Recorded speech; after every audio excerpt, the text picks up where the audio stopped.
Hello everyone, this is Season Over 992 and today we're back for the brand new video, and I'll be honest with you, I know it wasn't pretty. I know all the problems aren't being solved. I know we aren't exactly a fantastic football team, but by God, do you know what else I know? We won the day. We kept the back door shut. So for me, I'll take it. And I think that I'll take it attitude is probably something a lot of us that are tuning into today's video is certainly sharing right now, because going up to Tannadice in a place we have lost 3 of our last 6 matches up there, it's always a difficult game, whether we're playing well or whether we're playing not. We seem to be we seem to have struggled in the actual past, so we knew it was going to be difficult. And then considering where we are of the season, what's been going wrong so far, the failed rebuild, the shaky foundations, all the stuff that's been going wrong, it was probably set up, especially after the Old Firm debacle, to be a head scratcher, to be a potential banana skin. So at the same time, to come through that with everything that could have went against us today, to come away for that with the 3 points is certainly something we're going to go ahead and take, as I can't think of another game or another match recently that's mere 3 points up the road. But where we've sat many times over the years right in front of each other discussing these types of games, it is a little bit different, and that's why I will lean a little bit more to the side, because yes, we've seen these types of games, yes, we've had these types of wins before, but there has been different storylines, if you will, taking a quote from Phil Clement. The story is a little bit different, because you can have 3 points up the road type games and then get back to playing well and see some positivity. But that for me is a up the road 3 points type game, whilst we're still ignoring glaring issues in the actual team. And I think that's sort of shown with the starting 11 that was selected by Clement. Again, I'm not trying to pour negativity onto this result, but we all know how we felt in the game, and just because we won 1-0 versus a newly promoted side coming up from the Championship doesn't mean we can bury the head in the sand and pretend that all our problems are fixed, because we're still making the similar mistakes in terms of personnel and 11 putting them in there. Now, to be fair, Tom Lawrence did answer some of those critics with a fantastic goal, and I thought his performance overall was pretty good. I know Soapy won the man of the match, and I thought he was really good as well, big and powerful at the back. But I would actually edge it and give it to Tom Lawrence. But if you watched yesterday's preview video, or 2 days ago now I should say, preview video, these are the types of games that a Tom Lawrence should shine and should really show his worth, because how much he's on and the quality that he's actually got. He should be strutting his stuff over the newly promoted side for the Championship and maybe the bottom sides in this league. That is his bread and butter, and for me he looked brilliant in this game. But I'm no longer getting fooled, ladies and gentlemen. I think that's the difference right there, because I wanted to see a couple of changes for Clement. I wanted to see the braveness. I wanted him to start laying that foundation in that could potentially bring success when we get to the big game and the big show, if you actually will. But it was more of the same, but at the same time we got over the line and managed to win. And all I can hope, ladies and gentlemen, is we take that win, we grab that momentum, we build it in to next week, start chiming and start battling and chaining these wins together, and then start implementing the changes. Because for me, there was a couple positivity despite maybe my demeanour so far in today's video and a lot of people's opinions over the game. I've seen it, we only played well for 9 minutes. Oh, CJ is going to bum this up despite only playing well for 12 minutes. I know what's actually getting said out there, but for me there was a couple of rays of positivity, and that's where I want to start today's video off, because to me, one of the things that's going to be playing on my mind now all weekend, and now that that game is finished, is going to be Igamane's performance. Because I saw it in the last game versus Celtic, right? But maybe I was battling my own inner demons inside my mind, because I've seen that before. Coming on at the end of the game, when the other team's shutting down, the game's already done, there can be players shining and everything like that, right? They get a wee bit more space, they can show their worth. So I wasn't piling all my hopes into Igamane, but I'll be honest with you, that might start to change, because what I saw for Igamane today, coming into a game that wasn't over, that wasn't dead and buried, that didn't have a opposition team gone down to second gear, what I saw is that was on a knife edge. Again, 1-0 versus the likes of Dundee United in the majority of this league isn't a bad result for a lot of them, because it gives them the last 15-20 minutes to really get under Rangers' skin, make the crowd nervous. That is them, that is their game plan. When they go in it, let's just keep it within a goal with the last 50 minutes and let's start putting some pressure on. That was set perfectly for Dundee United. We brought that young lad on who's barely kicked the ball. We put him up there where Dessers was getting flung about like an empty pair of jammies, again moaning and complaining and shouting at his teammates, fawn air all the time. It's the worst of Dessers, and that's what drives me absolutely mad. Because you think of our goal, the lovely wee touch, right there's Dessers, but then he's flopping like a fish, wanting penalties. He's reverted back to the moany Dessers, where for me he showed signs at the start of today's this season, I should say, that he was starting to get stuck in and be alright. He can't just flop every time. And for me, he should take a long hard look at himself, because he saw a young laddie come in here that's barely kicked the ball, take the physicality, take the shirt pulls, take the knocks right on his chest, bringing the ball down and getting us up. The park, I thought his touch was great. I thought the way he was able to handle the physicality, a Declan Gallagher, a Ross Graham, two of the most hammer thrower-esque, if you actually will, that's got this league to offer, especially Big Graham, who again is one that's known to dominate centre forwards and get his body in there and wind them up. But the laddie came in there, bring things down, twirl his man, play in, create numerous opportunities, but it wasn't just the sexy stuff like creating chances or maybe having a shot at goal. It was his other side of the game. It was his industry stride. It was getting up, holding the ball up and allowing our team to get forward. Everything that we didn't get for Dessers, we got for this young laddie, and I was so damn impressed in that, because for the first time I went, there, as a centre forward, we can lump a ball up to if we are struggling, and he can hold it up, get us up the park, win us cheap free kicks. He's probably the one since Alfredo Morelos that's been able to do that. Now, I know I've been trying to avoid those type of comparisons, because to me they're completely different players, but if you're looking for someone that can hold a ball up on occasion, this laddie has went ahead and showed that, and he's quick, he's imagination, he's free, the bogged down of the ideas and slammed down by what we ask your centre forwards. He was a real breath of fresh air. So despite the negativity that'll probably come because of how poor we were in this game, Igamane for me is one that we can get behind, and one I would love to see a run of games. And I can't help but think back to Dessers' reaction getting substituted off. I mean, the fans were singing his name, singing his song. Didn't he clap them? Didn't he acknowledge them? Went off the park in a huff, getting substituted off in the game. And I think he's maybe new though, especially after seeing that performance for Igamane. His days might be numbered, and he can't exactly take starting for Rangers for granted any longer. And that's how quickly football can turn. You know what I mean? Ross County batting him. Oh, is he the best striker in Scotland? Is he this? All the fun that come. But when the big game came, he vanished again, and we know we need a plan B. Well, the plan B is Igamane, and for me, all I've seen so far gives me hope. And for me, this is the type of run now, if you look at your fixtures, where he should be flung into the firing line to build him up, get chemistry, get connections, get understanding, get fully fit. So the next time we play the likes of Celtic or a big European game, the laddie is ready to go and lead our line. You've got to use these types of games versus the Dundee Uniteds, versus the teams that are going to be the bottom of the league, to really solidify and gain confidence in our new players and fresh ideas. And for me, that'd be great to see Igamane get a wee bit of run going forward. But will Clement do that? Probably no. I guess I had my say on Friday. I want to see him being braver. He's got this bulletproof vest and no getting fired, so start making the changes. But he's a little bit trepidatious, if you will, regarding that aspect. And I thought the likes of starting Tavernier again was a bit iffy. I mean, it was nice to see Tav have that moment at the start of the game with the wee Dundee United mascot. Was absolutely starstruck to see him. A slightly different reaction to the last time we saw a Rangers fan, by the way. No that I'm condoning it or anything like that, but it was just a funny little parallel right there. The Dundee United fan was absolutely amazing. It's James Henry Tavernier, look, I could touch him like that. It was a great wee moment for him, but unfortunately he was a bit of a liability again, and two Trapanovsky chances, and the two best chances Dundee United had was beating Tav down the side, either cutting inside or the other one he's put one into the mixer. So it's that little there. I want to see some braveness, I want to see Naray, I want to see Sterling in there, but I'll allow it as we got the 3 points. But these are the games we need to start moving forward and start beginning this cycle of change at this football club. You saw it with Igamane there, you've seen it with other wee players, and that's maybe going to take me to my next player that I want to talk about by the name Barami. And Barami maybe wasn't amazing in this game, you know what I mean? He didn't start, which was frustrating to a lot of people, but he did come on after 45 minutes as Oscar Cortez continues his recovery back. It was a surprise to see him start, but he got 45 minutes, he's no injured or anything like that. That's how much minutes he was allowed to play in the game. So Barami comes on, and I feel bad for him, because in his presser he says, I can play out in the left, but my favourite position, my best position is the number 10. So where do we play him, ladies and gentlemen? Is it in his favourite position? Is it in his best position? No.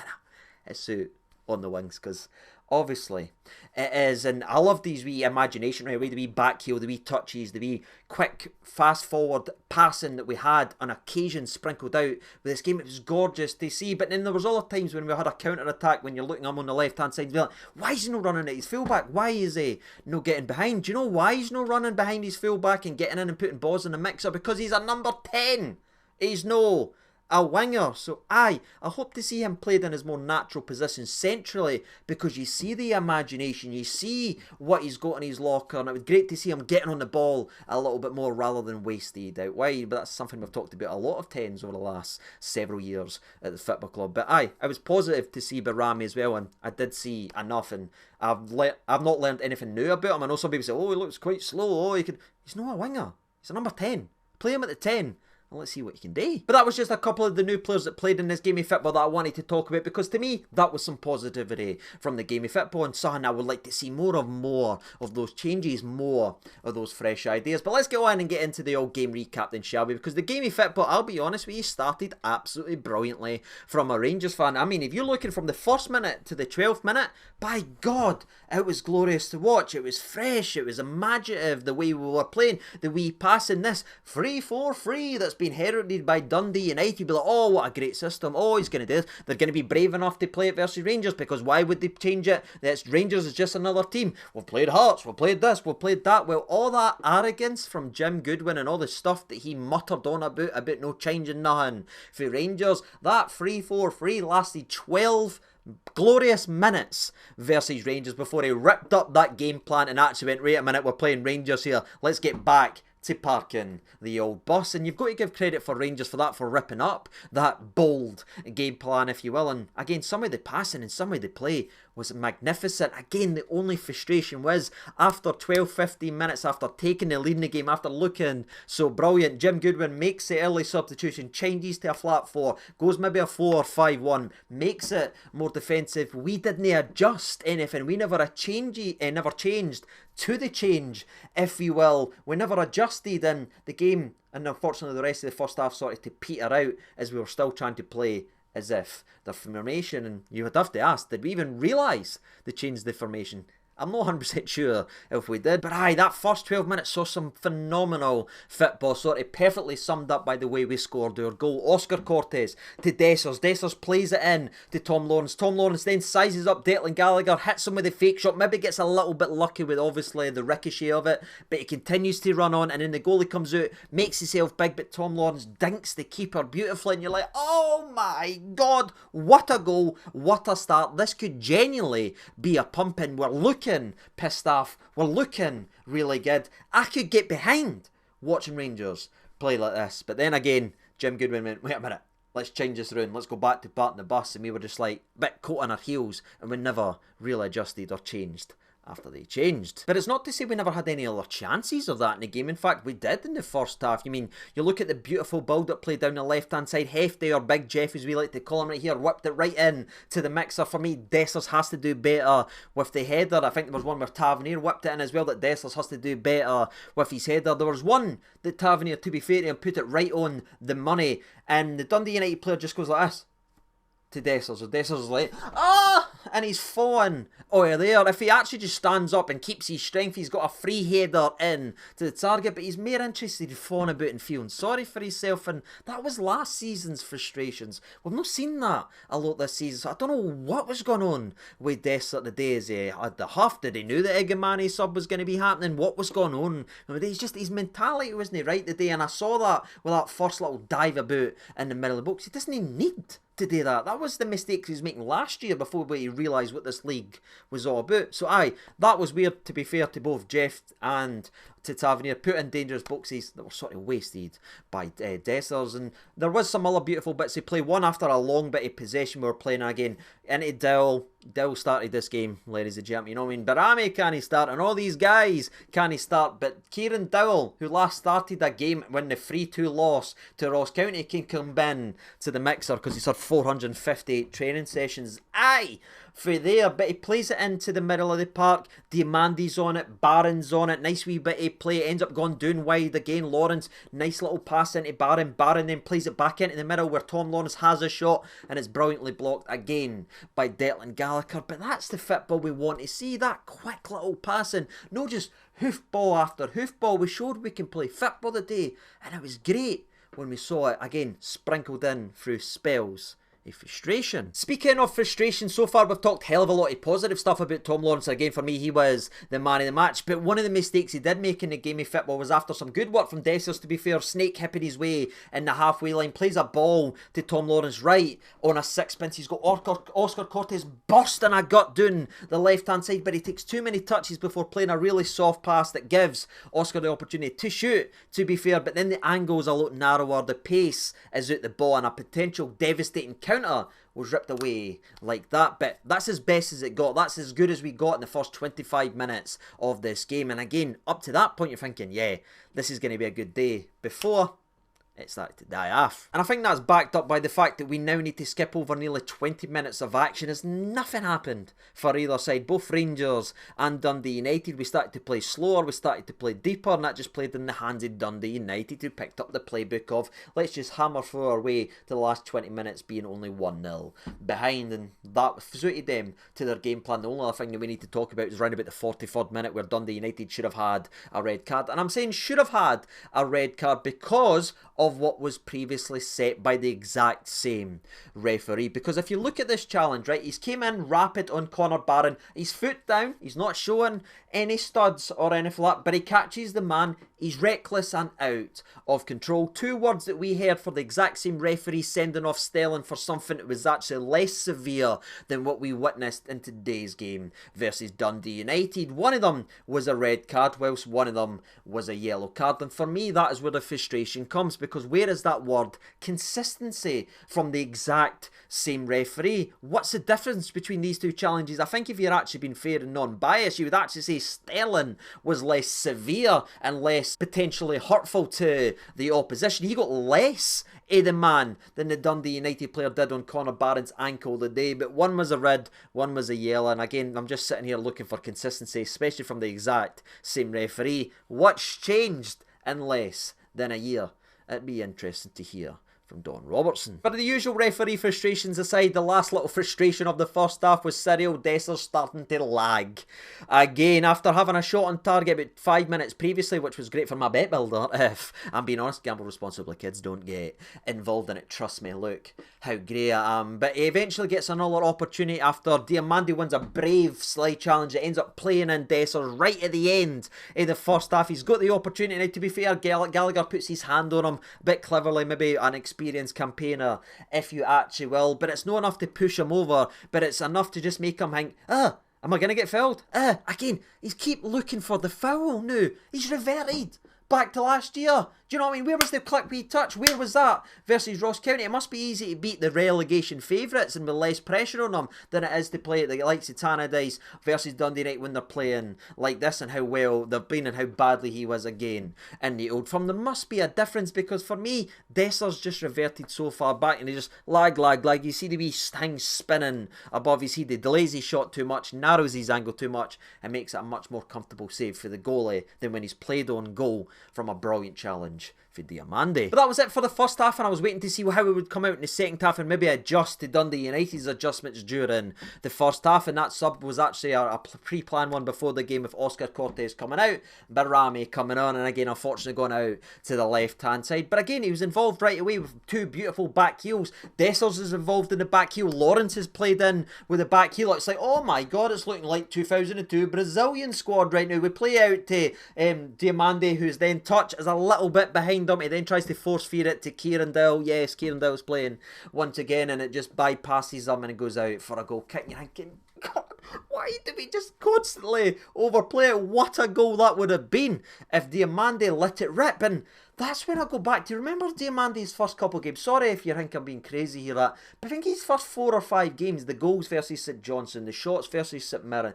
the shots here or there. When's the last time Diamande had a shot from outside the box? He came as a player that shot a lot. He started his Rangers career as a guy that shot every single time you gave him an ounce. His space now, after a full pre-season, he's starting to recycle the ball a little bit much. And that's where, again, for me, I feel like we strangled the creativity of the players because we wanted to play a certain way. Because Igamane of old, last season, is taking one touch and smashing that all day. But you can see him, he's looking for the overlap he'd have. He's looking for where he should pass the next. And maybe it's just a wee hang that, but Igamane, I just can't help it going back. First 4 or 5 games, he's ripping that every day of the week. But I'm probably pondering on too much on an incident that you've already forgot. But it's played in my mind, and it's something I see and a lot of their players. But the 54th minute of the second half brings Dundee United's real first major opportunity to score, and spoiler alert for the rest of the video, the closest they came to scoring is Trapanovski, who did run Tavernier once in the first half, but his cross thankfully went to Jeffrey rather than anybody else. But this time he cuts inside, he runs away for Tavernier, he runs away for Kieran Dill, has a shot that is heavily deflected, but I'm thinking we've not got any luck, you know what I mean, we're Rangers fans these days, that's gone into the back of the net, but thank goodness gracious, great balls of fire that it goes just wide. But aye, it's whiskers wide. It was maybe unlucky from a United perspective, but I'm telling you right now, if that doesn't deflect off the Rangers players' arse cheeks, that's gone to the corner flag. So aye, you make your own luck in life, and thankfully what looked to be unlucky ended up falling in our favour. But that was a warning sign, and you're just wanting Rangers to respond, but we didn't really to any potential uprising, if you will, for Dundee United. We started doing mad things. Did anybody else notice for all set pieces we had Tom Lawrence marking Declan Gallagher for set pieces and long throws? Is it zonal, may I ask? The thing that's killed this football club from set pieces for 4 years. I'll move on for it, ladies and gentlemen, because we get to talk about Igamane. Again, he came on in the 63rd minute. Again, Desters was raging, but I couldn't care less. Right now it's Igamane. Right away, brings it down on the chest, spins away for a man, plays a phenomenal pass to Tom Lawrence, who's in on the right hand side, has a very good shot. I'm not taking anything away from Lawrence here, he's done everything right there, he's busted a gut to get there. It's just a good save by the goalie. But you know what I love about Igamane there is, he's brought it down, he's had the wee twirl, but then he didn't panic, he didn't rush it. He ran into the position and he just played a beautiful ball, playing maturely, if you actually will, at such a young age, to someone, again, who's had barely any training sessions, if you will, yet is managing to play. That's weird, Phil Clement. Look at the difference fresh imagination makes into our squad. Brilliant for the laddie there, and he had several incidences like that, bringing it down or wrestling away, or maybe it wasn't even gone to him, but see, instead of going like this, see all that stuff that Dessers is, when it wasn't played to him, or if it was overhit, he was sprinting and he was getting into the shoulder barge, he was kicking the ball away, he was trying to get involved in things, he wouldn't give up on it, and it was a bit of hunger and desire, and it unsettled the backline of Dundee United, and we probably needed that. Didn't overlook that type of stuff, you know what I mean, especially being away from him at that place when they're starting to feel good about themselves. Bringing on somebody like that that's running about and unsettling them and taking less time and giving them a bit of something to think about, they can't settle and pick their passes, that's so damn important, especially in a narrow 1-0 win. You might be thinking I'm blowing too much smoke here, but I was so impressed by the laddie, I want to talk about it. Because he's involved again in the 66th minute after a beautiful wee touch. He ends up playing it in to, I believe it's Jeffrey, who then plays it to Tom Lawrence, who opens his body up, does a wee bit of a fake shot again, plays it in the legs of Declan Gallagher this time, goes for a wee curler, but it is just over the actual park. It was nearly another screamer for Tom Lawrence, but aye, it's all built down to the hard work who originally won that first ball. It was a throw-in to Nabe that's won by Igamane, and look what happens. It was nearly a goal. And Igamane again came the closest to making it 2-0 with a header in the 81st minute as Tavernier whips in across to the front post. He's maybe doing more of the Joe Aribo run here, tries to get in it, but it's maybe too narrow the angle as it hits the inside, or outside of the net, I should say, at the front post. And that was close, but then we saw it go close the other way as Dundee United had their other opportunities. Trapanovski again runs away for Tavernier, whips it in to the mixer. Butland's good there as he has to come out here and claim it, but unfortunately palms it up into the air that then drops to, I think it's Holt outside the box. No, it's not Holt. I can't remember. Sorry, I apologise. My mind. Is it Dockery there? It tries the shot from outside the box, but thankfully his volley goes just wide. But aye, that was the only other thing that Dundee United offered in this game of football. Trapanovski taking Tavernier for a walk, whipping in a cross that was spilled up in the air by Butland, and then from the volley, as it dropped outside the box, goes just wide. So we survived that scare. And again, I'm going to talk about Igamane here in a positive light, but see in the 89th minute and the 90th minute when we had the ball and we were like, do we go forward with it? What are we doing with the ball? We started to look a wee bit nervous, like Tom Lawrence was trying a couple of wee hangs down there. You had Raskin on at this point, whose pace, I think, stood out in the middle of the park. You could see we're not really sure what to do. Who was the laddie that got the ball, ran into the corner, and killed about a minute at a time? Was it Tom Lawrence? Nah. Was it the likes of Raskin who came on with fresh instructions for the manager? Was it anybody else more experienced in the team? No. Who went to the corner and dragged a minute out the arse of this game? It was the young laddie. Again, I like the dark arts. I really do. Now, people might shout and say, I can't believe you're time wasting versus Dundee United. I can't believe it. Well, I don't give a damn. You know why? Because 3 points is 3 points, and it's came down the road, and that's it. Ladies and gentlemen, that's all I've got to say about the game. It wasn't pretty. There was a lot of frustrations. I'm not going to fill myself and lull myself that this is us going to be turning a corner. We're still making the same mistakes. Clement's still making the same mistakes regarding personnel, but I couldn't care less right now, as I'm going to sleep very happy knowing 3 points are in the bank, and I hope now we can just build on, put a run together, and these new players, when they do get the opportunity, whether it's from a start or not, does enough to impress the manager to get into the starting 11 and replace what needs to be replaced in this squad. But I thought the 2 centre-backs were good today. I thought Soapy was really good. I thought Igamane was great when he came on and offered a massive difference to this team. But Tom Lawrence, I'm going to give it to him. You know what I mean? I'm very critical of him, but again, I said in the preview video, he's got to be doing well versus the likes of Dundee United. He is doing that, and it was a brilliant goal. So I'll tip the old grey cap to him right now and say he was my man of the match. What about you? Let me know your thoughts and opinions of what stood out to you. What did you learn for this game of football? And what do you want to see going into our next couple games? For me, it's got to be Igamane getting a chance at running at this team. It was just fresh ideas into that starting 11. What about you? Let me know your thoughts and opinions down there in the comments section below. And as always, I've been CJ92. Thank you so much for watching. All the best, and goodbye.